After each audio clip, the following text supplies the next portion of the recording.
These two tools are the fastest way to build a project, and the fastest way to ruin it. Why does this one drive a screw perfectly, but also sound like it's about to explode? Why is what I'm doing here so controversial? What do all these numbers even do? When is the wrong tool the right tool? And why is your drill's most important feature probably still in the box? We're going to be answering all those questions and more. This is the dynamic duo of a workshop. First, the Batman to his Robin, the drill.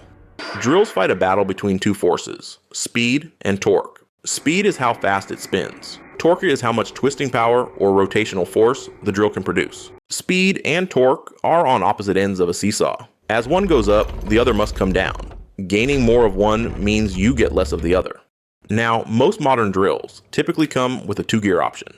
Think of the drill gear like a car's transmission. Gear 1 is your getting out of the mud gear. When your car is stuck, you don't want your wheels spinning like crazy. You need slow, unstoppable, raw power to get you out. Gear 1 delivers higher torque but less speed, which is exactly what you need to drive a long screw into wood without getting stuck. Gear 2 is your highway cruising gear. Once you're on the open interstate, you shift up. The engine isn't working as hard, but the wheels are spinning incredibly fast to cover a lot of ground. Gear 2 delivers higher speed but less torque, which is perfect for drilling holes in wood. But when drilling metal, high speed is your enemy. It creates too much heat and will destroy your bit. Switch to Gear 1 to use torque and control to power through it safely.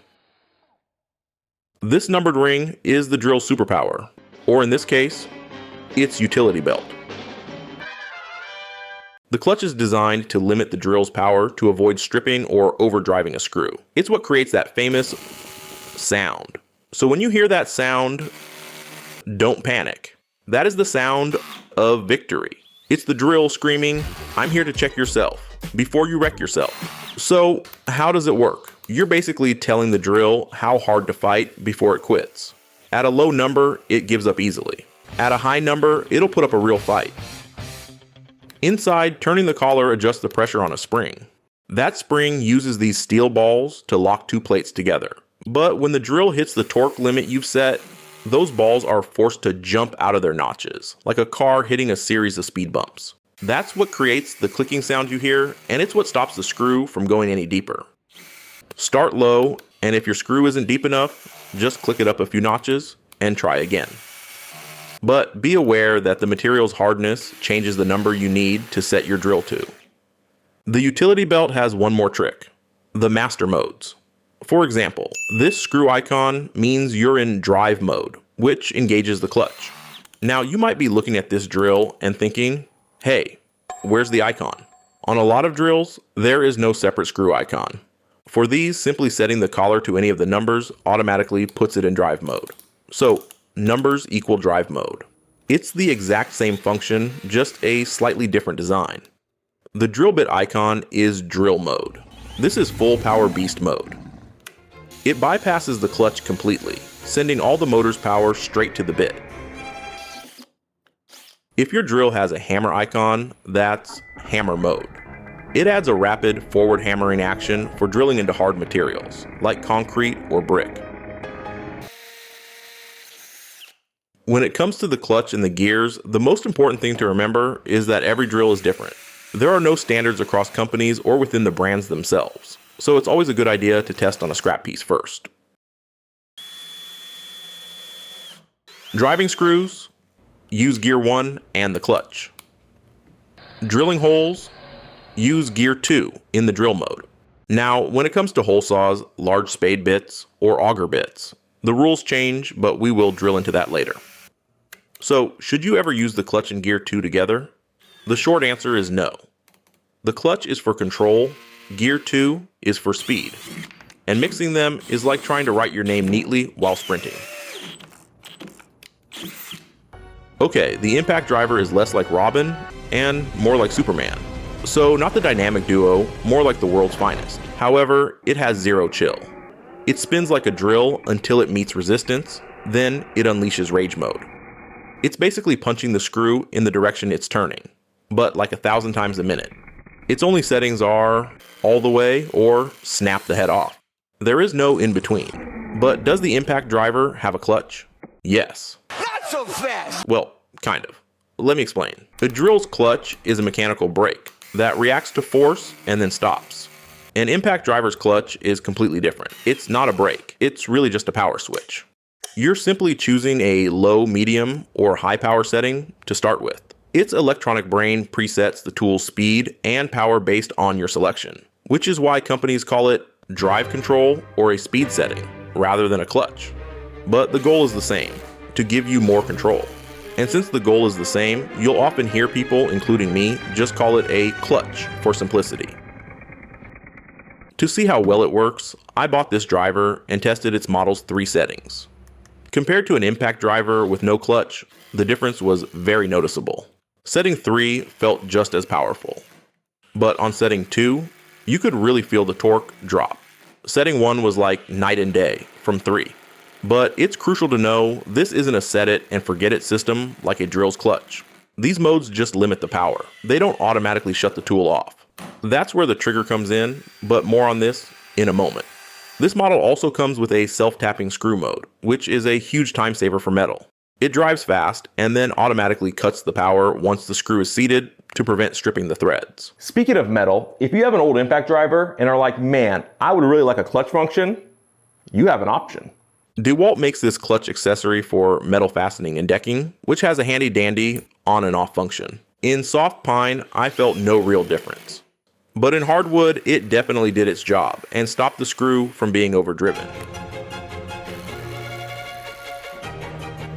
Unfortunately, the force required for the clutch to engage is often too much for soft woods. If you do pick one up, just know, the bits do not like to come out of this thing easily. Ultimately, adding a clutch, either built in or as an accessory, merges the best features of a drill and an impact driver into one versatile tool.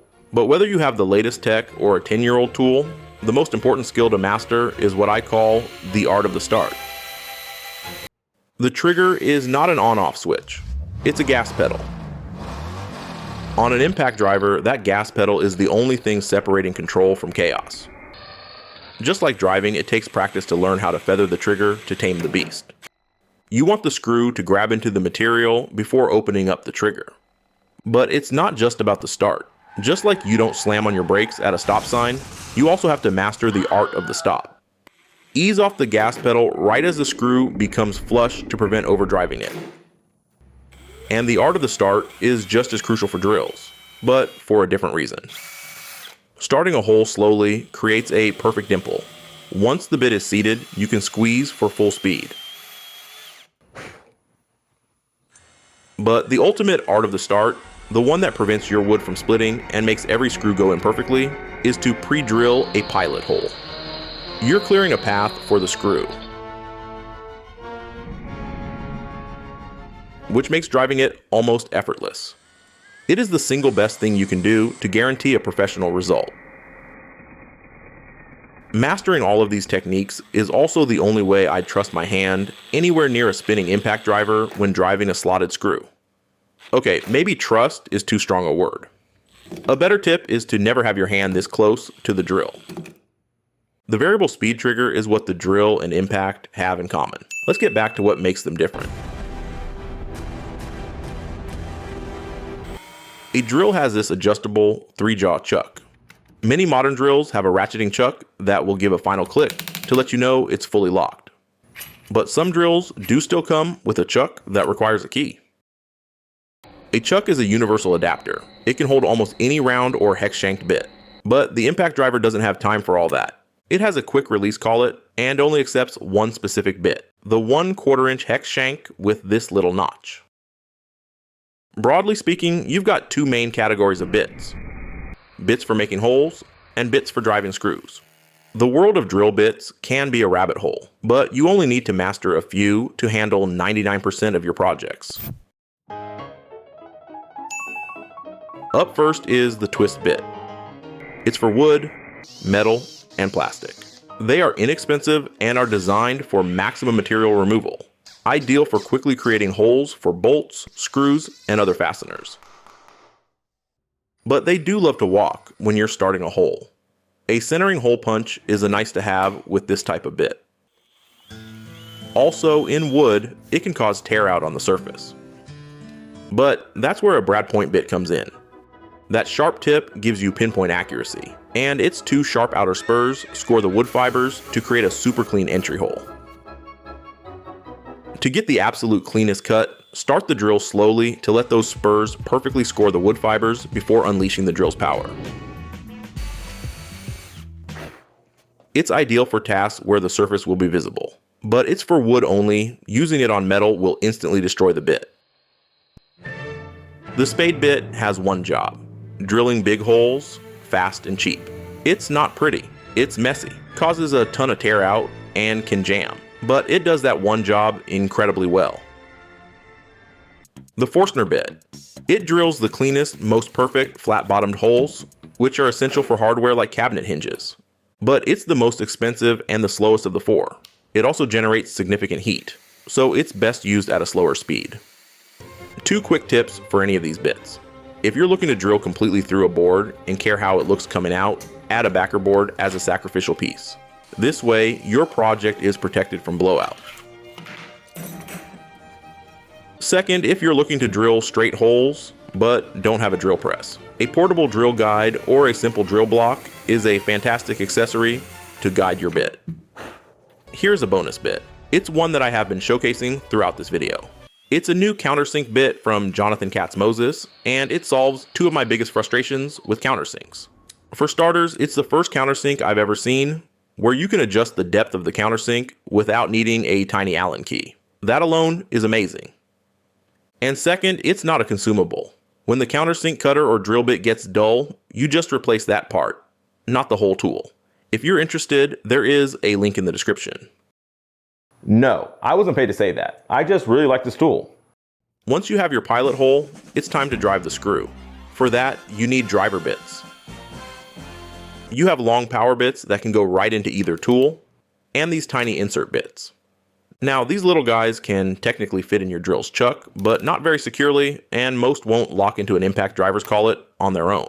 That's why they're designed to be used inside a bit holder. The holder goes into your tool, the insert bit pops into the holder, and it's the fastest way to swap between different screw types. But make sure you match your bit to your screw.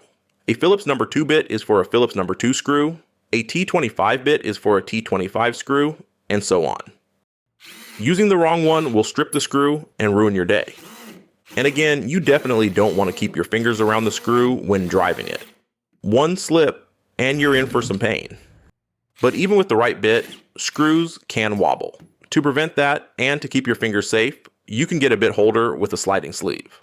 It holds the screw head steady, keeping your fingers out of the danger zone.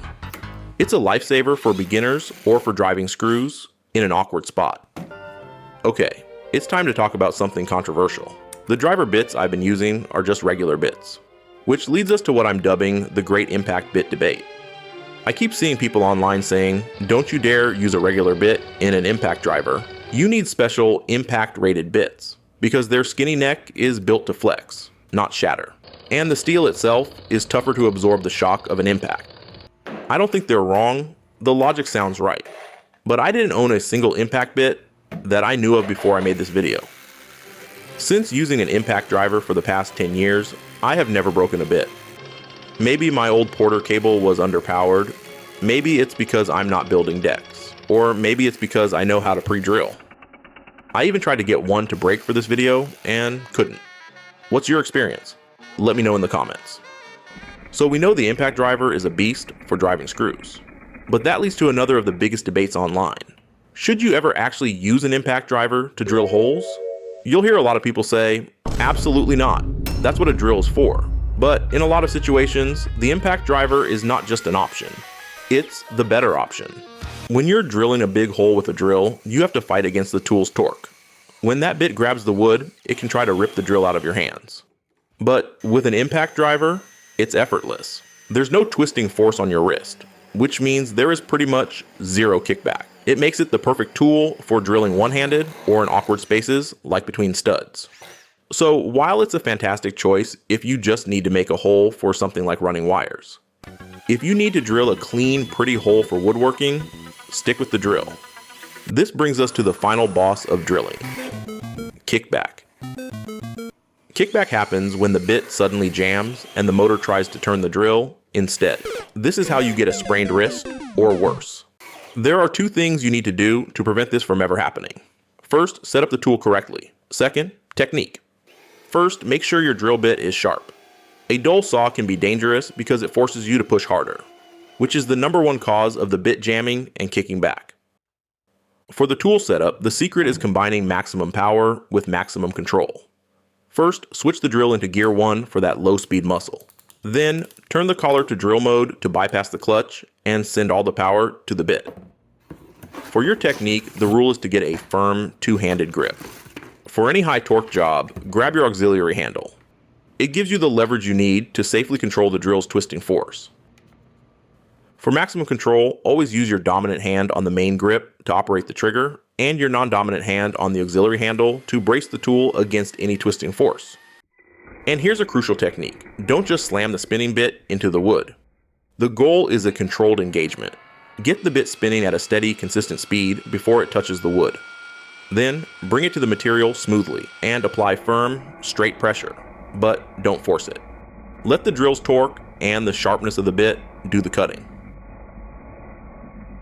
For a cleaner cut, drill just until the pilot bit pokes through the back of the board. Then, flip to the back of your board and finish the cut from the other side.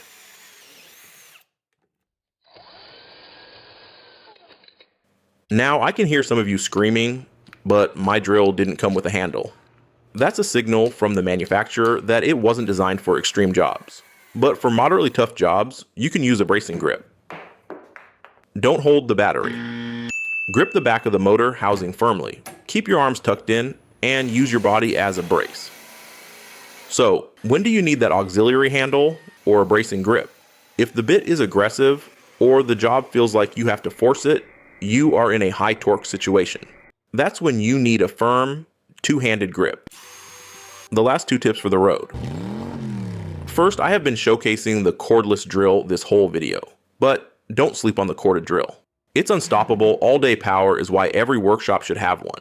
When you're mixing mortar or using a massive hole saw, a corded drill never runs out of juice, and is still the undisputed king. Second, here's how you make your investment last.